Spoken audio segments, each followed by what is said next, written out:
Hi, this is Kate Magic, and you're listening to the Raw Living podcast. Raw Living is Europe's leading raw foods and superfood supplier, and I founded the company back in 2002. In this interview series, I'm talking to some of the people behind the brands that we offer on our shop to find out what exactly is the ethos behind the company. Not just the ingredients that they use and the processes that they use to create the end results, but I'm asking them other questions like how do they show respect for the environment? How do they treat their workers and their relationship to the farmers who grow the crops? All the companies that we work with are putting huge amounts of dedication and commitment into creating products that are benefiting not just you, but also the whole ecosystem, the planet, the people. And with this series, I'm hoping to show insights into that. When you're shopping with these companies, you're really not just investing in your health, you're truly investing in a better world for us all.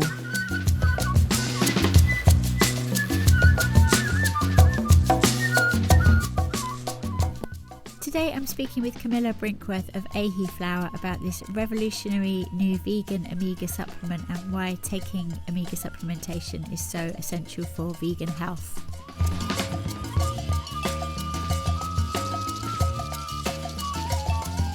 Hi Camilla, thank you for joining me today. Hi Kate, it's a pleasure. Thank you so much for inviting me on your podcast. So we've actually known each other a little while. We met in the Raw Magic Days in Brighton, which is nearly 20 years ago now, 2006 it was. We did. It's incredible. And you were the very first vegan that I ever met, and meeting you planted a huge seed for me that has now become pretty much my entire life. So I'm ever grateful that we met all those years ago. Amazing. And you now working with this new vegan product. Tell us about it.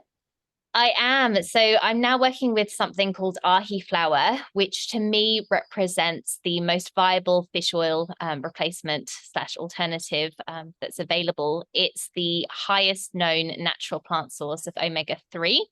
And essentially it bridges the gap between flax, between fish or algae, evening primrose oil, and hemp. So I came across it about 3 years ago, and after a little bit of healthy skepticism at the beginning, the more I learned about this plant, the more obsessed I became with it. And my business partner and I made it our mission to bring this new plant-based omega through to TGA approval in Australia and New Zealand. And we launched our product in January of this year.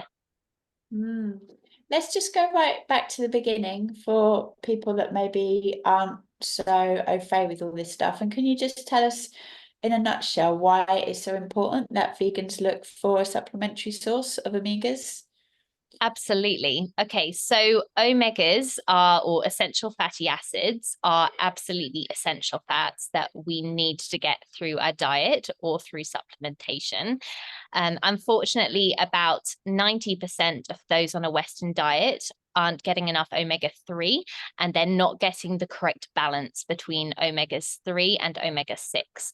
And these essential fatty acids are important, critically important for the brain, for the heart, for the skin, hormones, the immune system, inflammation management, joints, the list goes on. When we're talking about plant-based nutrition, the current sources that people were using and have been using are things like flax or chia, or the new algae DHA supplements.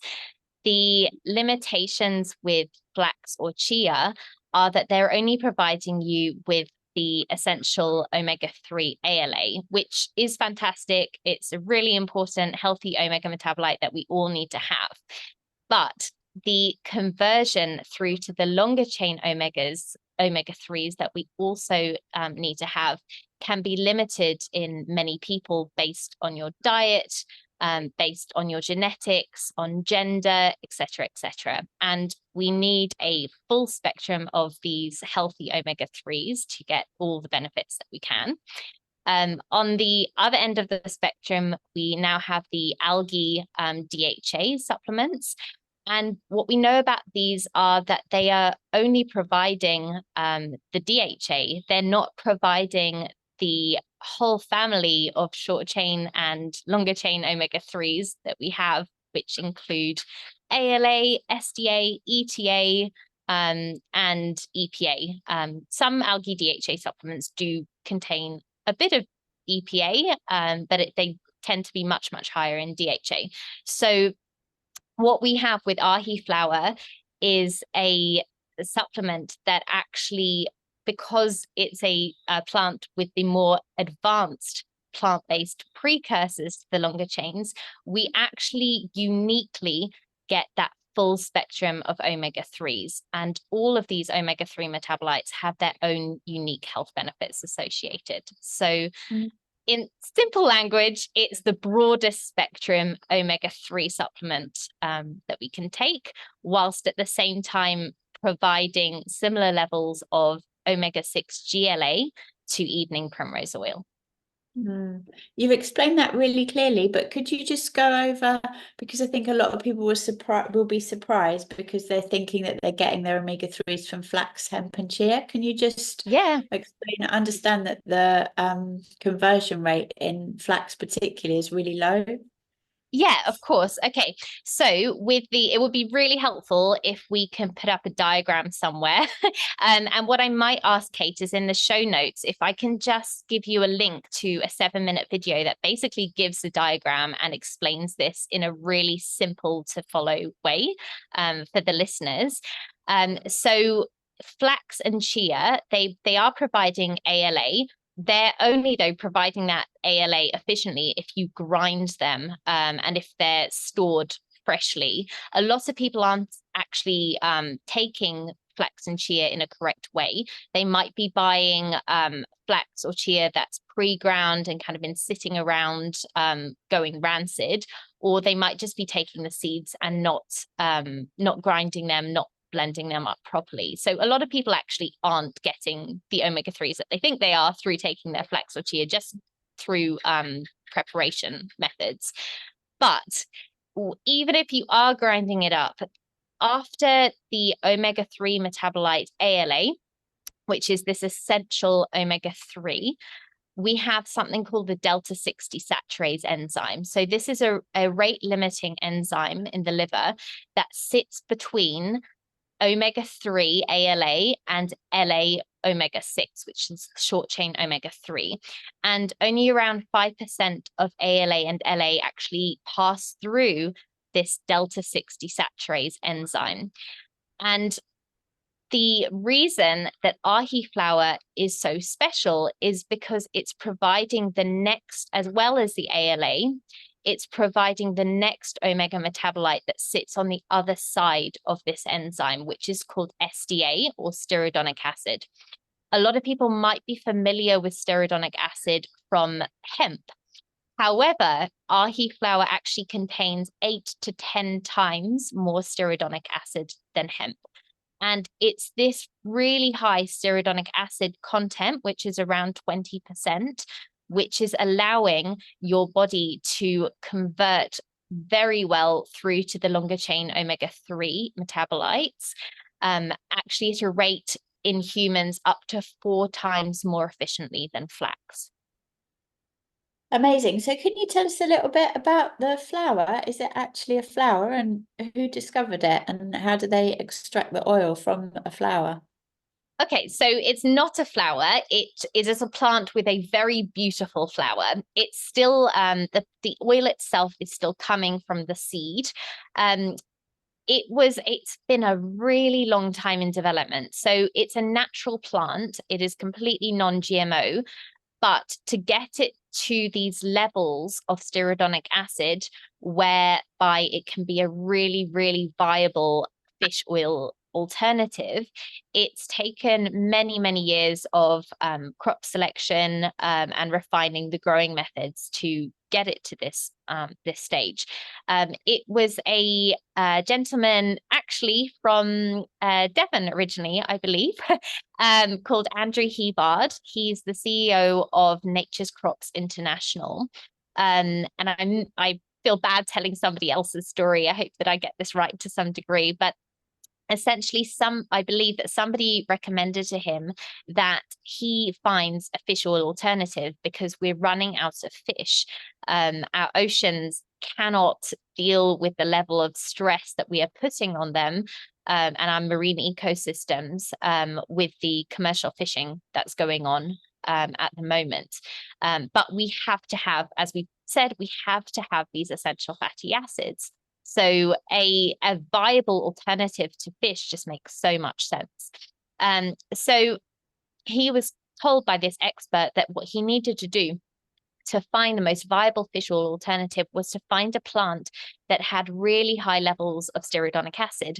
So I believe the story goes that he and his team or business associates at the time looked through all of these kind of botany records to find the plant with the highest levels of stearidonic acid. And they, after looking through hundreds of different plants, they landed upon this plant, which its Latin binomial is Buglossoides arvensis, but that's a bit of a mouthful. So they decided to name it Ahiflower, and Ahi is as in the Hawaiian name for tuna, and flower is because of its beautiful white flower. Amazing.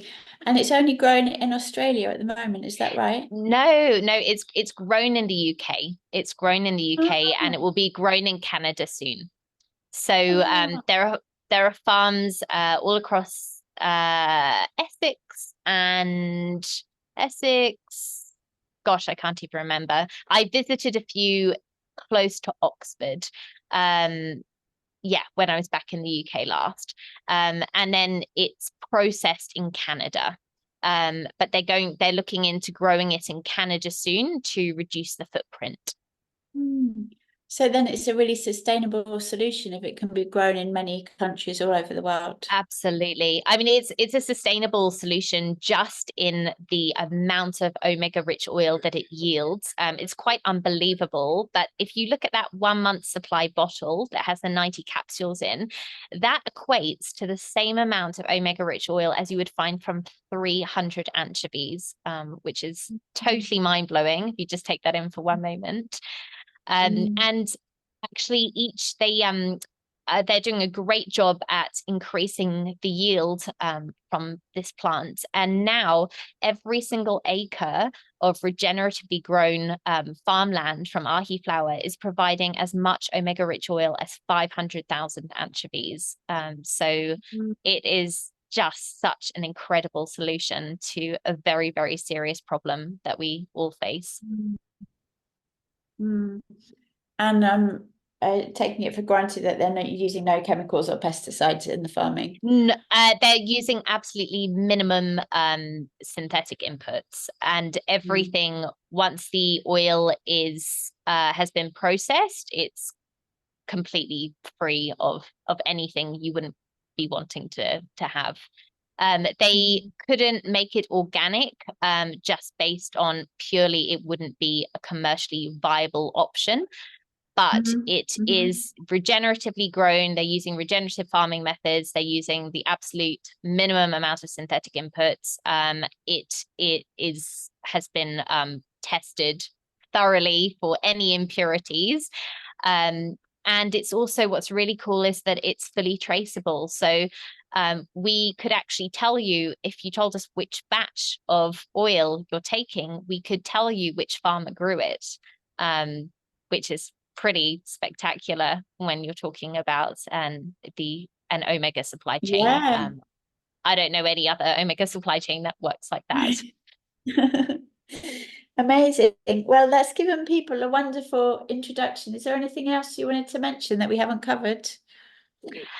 No, I'd just love to, if it's possible, just to link to a few resources just to make the scientific gobbledygook that I've just spouted a little bit more accessible and make a bit more sense for people. If that's possible to put a couple of links in the show notes, that would be amazing. Of course. I think you made it really clear. Maybe we should just mention what the benefits that people could expect to notice from taking it.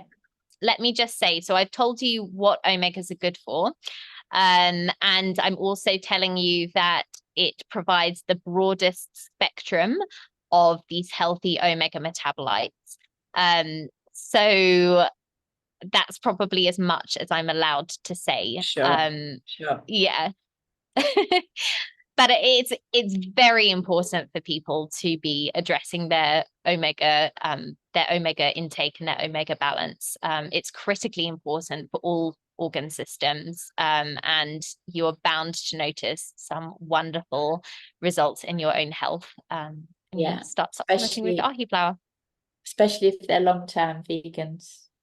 100%. Actually, what's really cool as well is that if you are a vegetarian or vegan, the conversion to the long chain omega-3 EPA is going to be even higher than it is in meat eaters. So yeah, which is really cool. Amazing. Camilla, thank you so much for your time. Thank you so much, Kate.